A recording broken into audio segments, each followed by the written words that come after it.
نحمده ونصلي على رسوله الكريم أما بعد سورة الأعراف پارا نمبر 8 رکو نمبر 8 آیت نمبر 59 خلاصه د رکو پس داغینا لفظی ترجمه یو دعوه د سورت داوه چې تاسو عبادت وکړئ د رب خپل د عبادت مستحق دا صرف یو الله دی د هغې د پر عقلی دلایل بیان شوي دي اوس آغاز کیږي د نقلی دلایلو په واقعاتو د انبیاء سره واقعه بیانیږي د حضرت نوح علیه السلام هغه خپل قوم ته هم دغه دعوت ورکاو چې د یو الله عبادت او بندګي وکړي نو دا سنوي مسله نه ده بلکې دا پخوانی مسله ده هر پیغمبر دغه طرف ته دعوت ورکړی دی د نوح علیه السلام د رسالت ذکر دی دعوه د رسالت د حضرت نوح علیه السلام بیانیږي علم د حضرت نوح علیه السلام بیانیږي دعوت الی الله د نوح علیه السلام بیانیږي منصب د نبوت او رسالت څه دی د قوم د طرف نه څه شبهات او داغي جوابات دي د هغه قوم د نوح علیه السلام مخالفت او د هغه تکذیب او په هغه قوم د نوح علیه السلام باندې راتلل د عذاب ذکر دي اعوذ بالله من الشیطان الرجیم بسم الله الرحمن الرحیم دعوت دی خبره د عبادت مستحق یو الله دی دغه دعوت حضرت نوح علیہ السلام خپل قوم ته ورکاو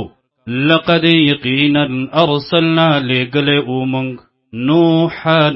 حضرت نوح علیہ السلام الى قومه قوم خپلتا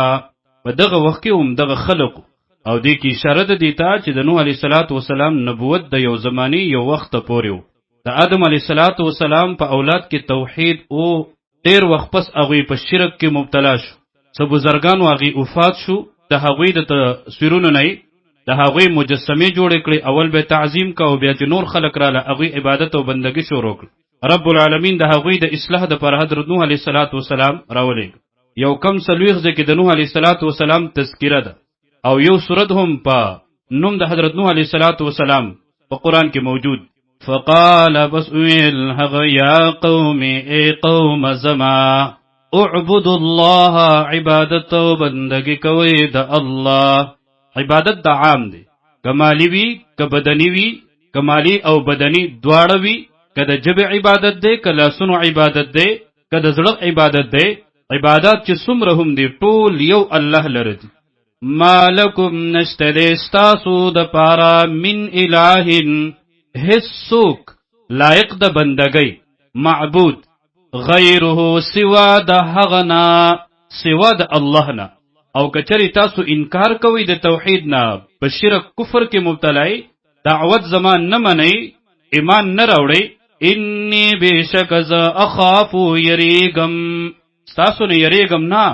علیکم پتاسو باندې پتاسو یریګم داسې نه عذاب یوم عظیم د عذاب د ورځې لینا قال الملأ ويل سردارانو من قومه د قوم د حضرت نوح علیه السلام نا د قوم چې کوم مشرانو سردارانو غټانو اغوی دغه نوح علیه السلام مقابله شروع کړه مخالفت شروع تکذیب شروع او دومره پوری مخې ته لاړه چې هغه ته د گمراهی نسبت بکاو انا بشکا من لنراک وینو تالرا فی ضلال مبین پا گمراہی اخکارکی قال اویل نوح علیہ السلام ورتا یا قوم ای قوم زما لیس بی نشت دے پا ما باندے ضلالتن سگمراہی سمرخ کل انداز پا کلی طریقہ بانی دعوت دی ورته ونویل چې تا گمراهان خو اصل کې تاسو یې ولکنی لیکن ز رسول من رب العالمین رسول یم د طرف د رب د مخلوقاتو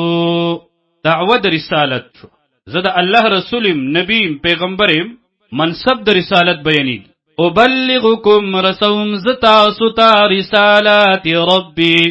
پیغامات در رب خپل کومه چې زما ډیوټي زما ذمہواری ده وانصح لكم او خیر خواهی لټوم ستاسو د پارا دستاسو خیر خوایم کوم طرف ته چې تاسو ته دعوت در کوم د کې ستاسو د دنیا او د آخرت کامیابی ده واعلم او پوهیږم زه من الله د طرف د الله نه ما په هغه څه باندې لا تعلمون چې تاسو پرې نه پوهیږئ. ما سره هغه علم دی چې کوم علم ستاسو سره نشته. هر پیغمبر سره علم وهبي وي، رب العالمین ورته برای راست ورکي او د ټولو نه زیات ورکي. ما ته وحی راځي، تاسو ته نه راځي. د شبهاتو جوابات. تاسو دا تعجب کوئ چې یو نارینه ته یو سړی ته نبوت څنګه میلاو شو؟ او عجبتم، آیا تعجب کوئ تاسو ان جاءکم، پدی باندې چراغ تاسو ته ذکرون نصیحت وحی من ربکم د طرفا د رب ستاسونا علی رجل پیو سړی باندې عظیم سړی دی. هر پیغمبر د هغه وخت په خلکو کې د ټول نه زیات عظیم وي، هر اعتبار سره. منکم ستاسونا د څه دپاره؟ لینذرکم چې ویروي هغه تاسو لرا. او کله چې تاسو ویریږئ په تاسو کې به تقوا راشي. کله چې تاسو کې تقوا راشي رب العالمین رحمتونه په تاسو راځي. ولتتقوا او چې پرهیزګار شئ تاسو، ولعلکم او د دې دپاره چې په تاسو باندې ترحمون رحم وکړی شي. فکذبوه، پس دی دروغجن کړو هغه لرا، نوح علیه السلام لرا د رب العالمین د طرف نه عذاب راغی. فانجیناه، پس نجات ورکړو من هغه ته، نوح علیه السلام ته، والذین هغه کسانو ته معه چې د هغه سره وو، ایمان راوړو ملګرتیا د هغه کړی و او بیا ور سره وو، فی الفلک په کشتۍ کې، واغرقنا الذین غرق من هغه کسانو لرا کذبوا چې دروغجنې ګڼل بی آیاتنا آیاتنا زمن. یا قوم د نوح علیه السلام انهم بشک دوی کانو قوما عمین، قوم ړاند د حقنا.